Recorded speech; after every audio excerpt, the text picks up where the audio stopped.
All right, you know how it is. You get sucked into Satisfactory, next thing you know, you're drowning in conveyors. It's so true. And this Apps by Aaron playthrough completing phase 2, it's like he's living our best or most chaotic factory life. Totally.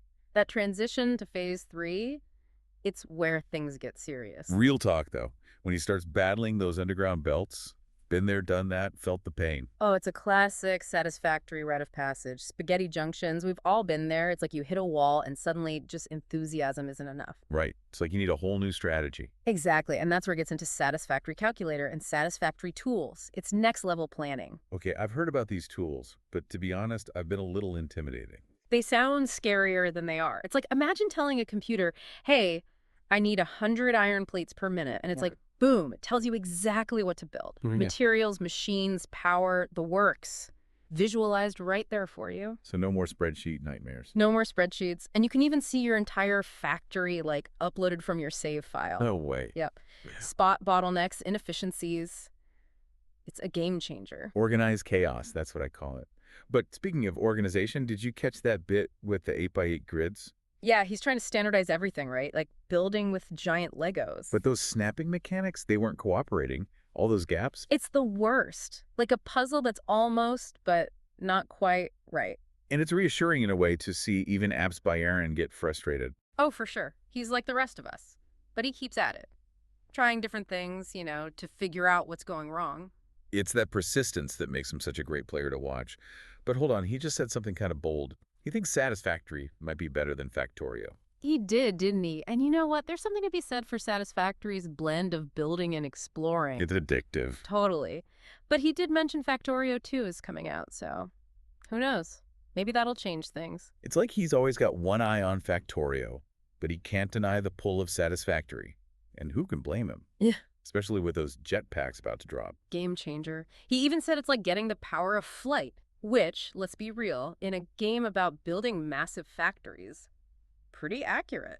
No more trudging across the map for ages, just like whoosh, up and over everything you've built. It's got to be so satisfying. And then there's the thing with the fuel types. Like, the fuel you use actually changes how the jetpack works. Right. Another layer of strategy on top of everything else. Exactly. And that's what Satisfactory does so well. It keeps layering on the complexity, but it never feels overwhelming. It's all about progression. Yeah. But speaking of progression, can we talk about Aaron's whole rebuild everything thing? Ah, the Satisfactory itch. It gets us all eventually. You hit a point where you're like, yep, time to tear it all down and start over. It's like the more you learn about the game, the more you realize you could be doing things better. Totally. Those early game decisions, those spaghetti junctions of belts, Right. they don't always age well. They get the job done, though, at least at first.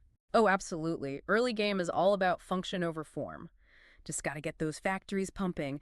But then you level up, things get bigger, and you're like, okay, I need a system. It's like going from a tiny workshop to a full-blown industrial complex. Exactly. And that's what's cool about Aaron's playthrough. You see him going through that evolution. He's building a system, not just a factory. It's like he's composing a symphony of efficiency. Mm.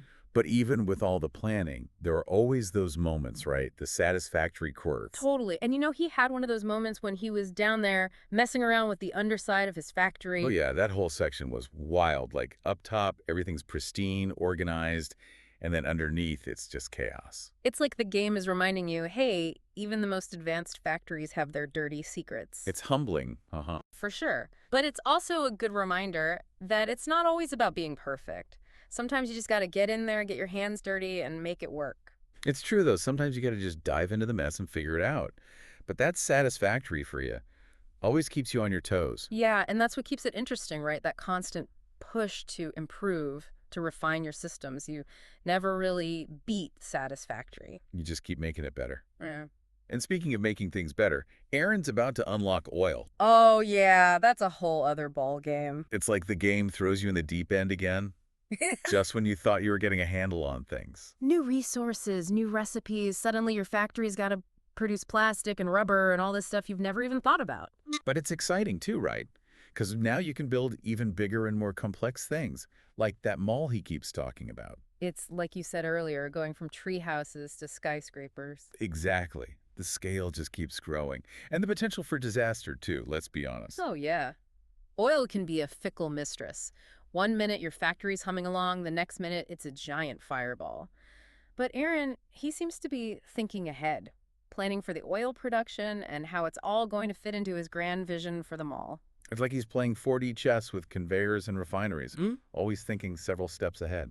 And that's the key takeaway, isn't it? It's not enough to just build a factory that works. You got to build a factory that can grow. A factory that can handle anything the game throws at it. Well, folks, we've reached the end of our deep dive into Apps by Aaron's completing Phase 2. Hopefully you've picked up some tips and tricks along the way, or at least enjoyed watching someone else struggle with conveyors as much as you do. Right, because at the end of the day, that's what Satisfactory is all about. The joy of building, the challenge of optimizing, and the occasional meltdown when it all goes wrong. Just remember, there's no shame in hitting that deconstruct button. Sometimes you just got to start fresh. So until next time, keep iterating, keep exploring, and most importantly, keep having fun out there in the world of Satisfactory. See you next time.